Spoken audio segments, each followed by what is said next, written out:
மதுரை சிறையில் முறைகேட்டில் ஈடுபட்ட 3 பேர் சஸ்பெண்ட் செய்யப்பட்டிருக்கிறார்கள். அண்மை செய்தி. முறைகேடு வழக்கில் ஊர்மிளா, வசந்தகண்ணன், தியாகராஜன் மீது நடவடிக்கை எடுக்கப்பட்டிருக்கிறது.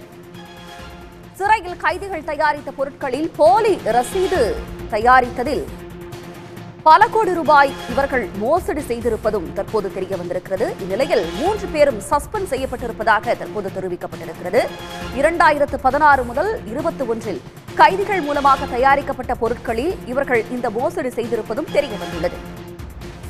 இது பற்றிய கூடுதல் தகவல்களை தருவதற்காக செய்தியாளர் செல்வகுமார் இணைக்கிறார். செல்வகுமார், விவரங்கள். மதுரை மத்திய சிறைச்சாலையில் சிறை கைதிகள் மூலம் மாஸ்க், கையுறை, மருந்து பொருட்கள் மற்றும் ஆபீஸ் கவர்கள் தயாரிக்கப்பட்டு அரசு அலுவலகங்கள், நீதிமன்றங்களுக்கு விற்பனை செய்யப்படுகிறது.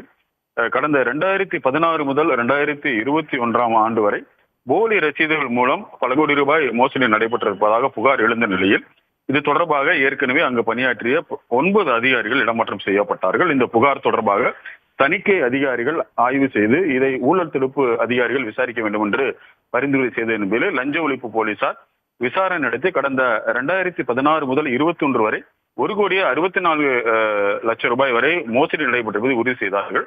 இதன் அடிப்படையில் தான் மத்திய சிறைச்சாலையில் அப்போது பணியாற்றிய கண்காணிப்பாளர் ஊர்மிளா, கூடுதல் கண்காணிப்பாளர் பணியாற்றிய வசந்தகண்ணன் மற்றும் தியாகராஜன் உள்ளிட்ட 11 பேர் மீது லஞ்ச ஒழிப்பு போலீசார் கடந்த ஜனவரியில் வழக்கு பதிவு செய்தார்கள். தொடர்ந்து இது தொடர்பான விசாரணைகள் மேற்கொள்ளப்பட்டு வந்தன. இந்நிலையில் இந்த வழக்கு பதிவு தொடர்பாக தற்போது புதுக்கோட்டையில் பணியாற்றி வருகின்ற ஊர்மிளா, பாளையங்கோட்டையில் பணியாற்றி வருகின்ற வசந்தகண்ணன் மற்றும் வேலூரில் பணியாற்றி வருகிற தியாகராஜன் உள்ளிட்ட 3 பேரையும் பணியிட நீக்கம் செய்து சிறைத்துறை டிஜிபி உத்தரவு பிறப்பித்திருக்கிறார். ஏற்கனவே பதிவு செய்யப்பட்ட வழக்கினுடைய தொடர்ச்சியாக இந்த பணியிட நீக்கம் நடைபெற்றிருப்பதாக போலீசார் வட்டாரங்கள் தெரிவிக்கின்றன. தொடர்ந்து மற்றவர்கள் மீதும் விசாரணை நடைபெற்று வருகிறது. தங்களுடைய விவரங்களுக்கு நன்றி செல்வகுமார்.